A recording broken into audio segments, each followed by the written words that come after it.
Hi, my name is Adrienne Markworth, Executive Director of Leah's Pantry. Thanks for joining us for another episode of Stay Healthy and Waste Less. If you're a resident of San Mateo County, watch all the way till the end of the video and we'll share a link so you can redeem your $6 produce voucher at a local farmer's market.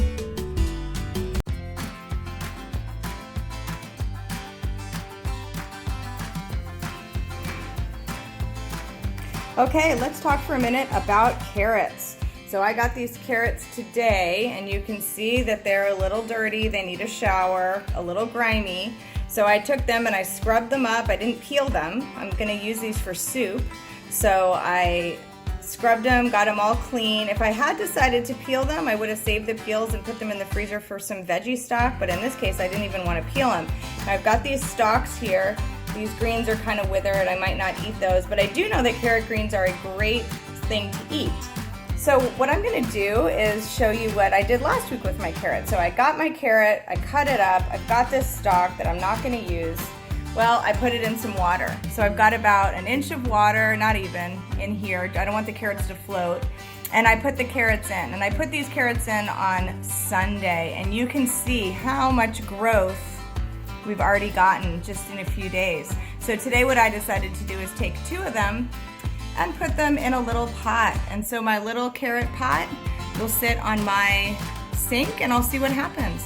I can snip these greens off and throw them into a salad, throw them on top of eggs, put them on a sandwich, but they're packed with flavor and packed with vitamins, and it's basically a free way to get more greens into your diet.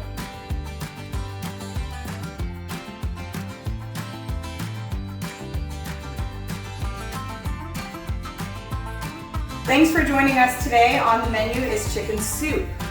I'm going to show you how to make an easy chicken soup with almost anything that you have in your refrigerator.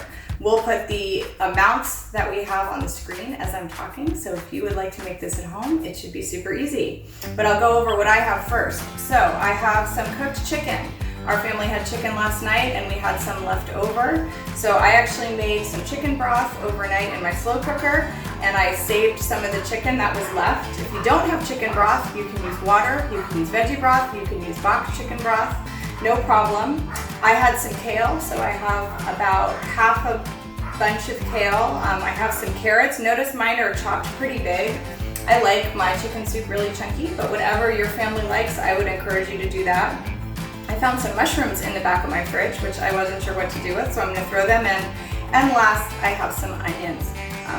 Pretty much a pretty normal chop of those onions, not super fine. And you can leave the onions bigger as well if you like. In terms of spices and herbs, we have some cumin. And we also have some chopped herbs from my garden, some sage, some rosemary, and some thyme. Whatever you have is fine here again too. No rules. And the last thing we have is salt, pepper, and extra virgin olive oil. So here's the plan. We're going to heat up some oil in a pan, and then we're going to add the onion and the cumin, and we're gonna saute that for a few minutes. So let's get started with the first step.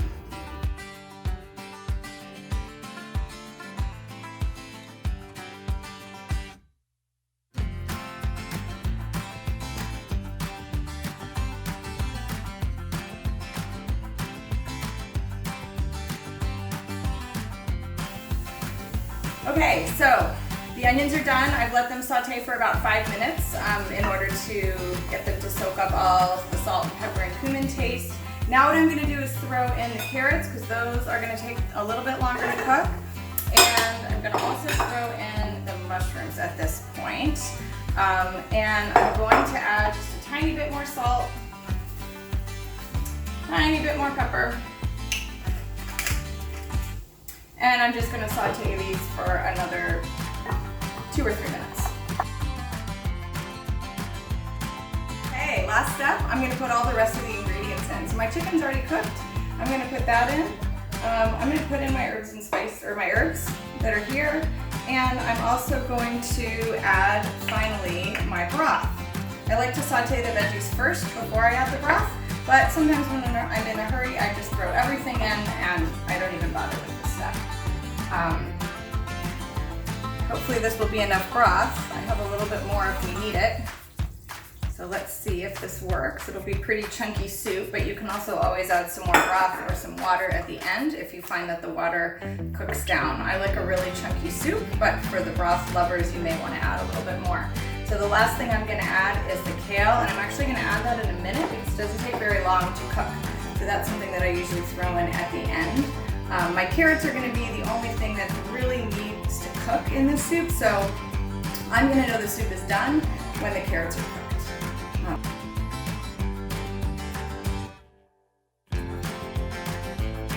Last step. So my soup's cooked for a few minutes. The onions are done and the carrots are getting nice and tender. This is going to be about 15 or 20 minutes for me. I had larger sized carrots. If you cut your food up smaller, the soup will be ready more quickly, so it depends on what you want.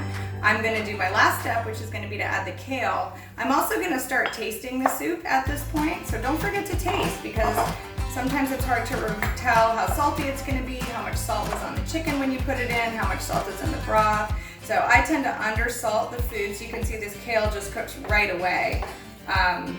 And stays nice and bright green and delicious, so it looks gorgeous. I'm gonna take a spoon and I'm just gonna taste my broth because I didn't salt the broth, so I want to see if there's enough flavor.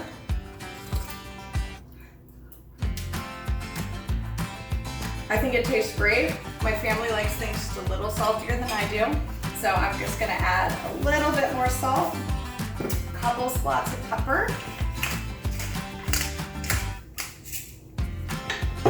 Stir it up and I'm going to let it cook for another 2 to 3 minutes and I'm going to call my family down for lunch.